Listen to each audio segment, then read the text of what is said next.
Welcome to Morning Coffee with the Zahn Academy. I'm Deanna, and it's Great Books Monday. Today I want to share another way that you can get your child interested in literature.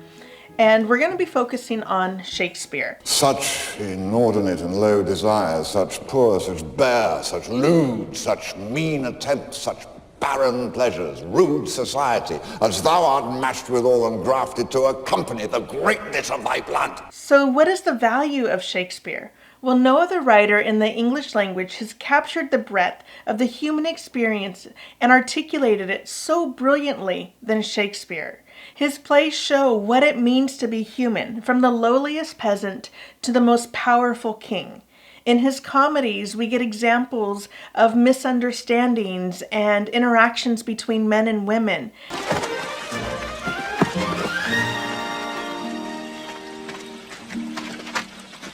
Against my will, I am sent to bid you come in to dinner. There, Beatrice! I thank you for your pains. His tragedies show what it is to lose something that we value. His histories show greatness and give us heroes to emulate. Upon St. Crispin's Day! Or they can serve as a cautionary tale of what not to do. Now is the winter of our discontent made glorious summer by this son of York. So whatever experience that we may go through in life, Shakespeare has articulated it. So we can read his plays and we can see it as it unfolds and we can learn from it. And this is what Shakespeare's plays have to offer. But they're not that easy to read. I remember when I was teaching college that I would assign his plays and then we would just discuss them in class after everybody had read them. But I was hearing from my students that the language was difficult or it was just really hard to understand when they were silently reading to themselves. So I decided that I would take class time and we would read them aloud as a group. And I discovered that reading aloud is really important if you're reading Shakespeare. Now, this is something that you can encourage with your own children. You can have them read it aloud to themselves or in front of a mirror. To be or not to be? That is the question. And what this does is that it makes them want to understand the meanings of the words a little more. So they can pause and they can look up the words or they can try to understand the meaning from context. You can have them start with the sonnets and read those aloud. For whatsoever from one place doth fall is with the tide unto another broad. For there is nothing lost that may be found if sought.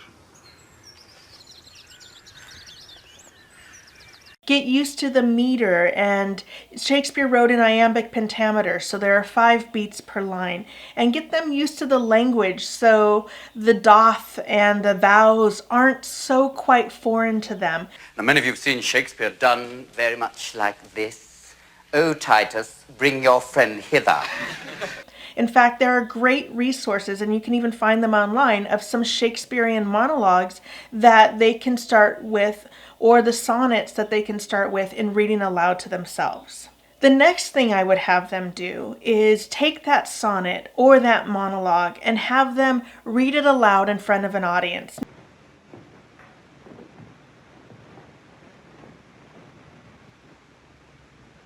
To be or not to be? That is the question.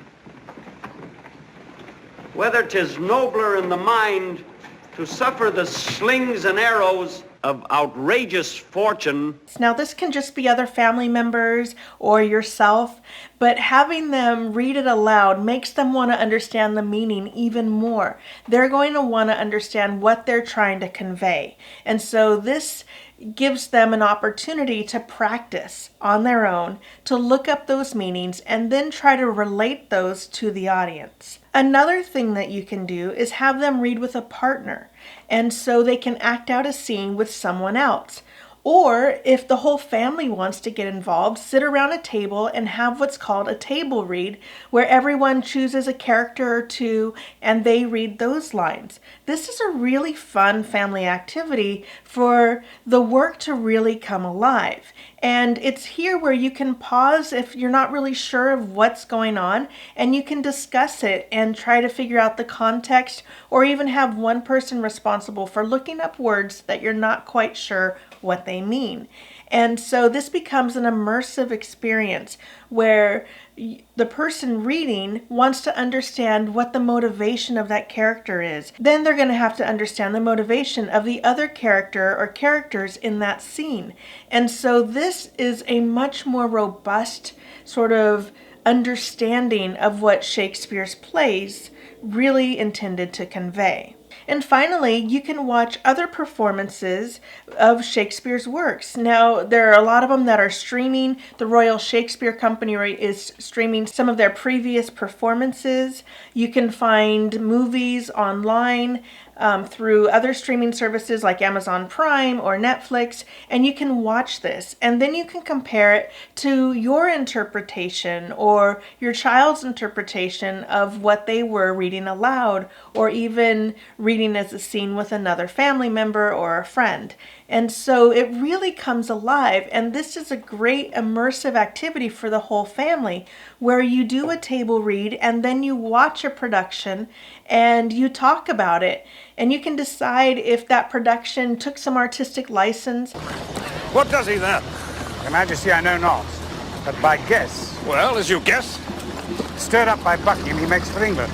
Sometimes it's just with the costumes and the setting, and sometimes it's with even changing the words or what you thought the meaning of the Shakespearean play or that scene was all about. And so this becomes a way to build appreciation for Shakespeare. You can do this with other literary works, but it's Shakespeare who has the most works that have been performed over time. He has so many different types of works, comedies, tragedies, histories, and it's almost an endless account of human experiences that you can bring in and show your child the values and the tools that Shakespeare can offer, not just, for learning literature, but for life, because he, once again, has captured all of these human emotions, all of these human experiences, and all of these situations that we can learn from and integrate in our own life. Thanks for watching. We have a link to join our email list where we provide free resources for parents that you can use with your families. We also have links to our social media in the description below. Have a great day, and we'll see you next time.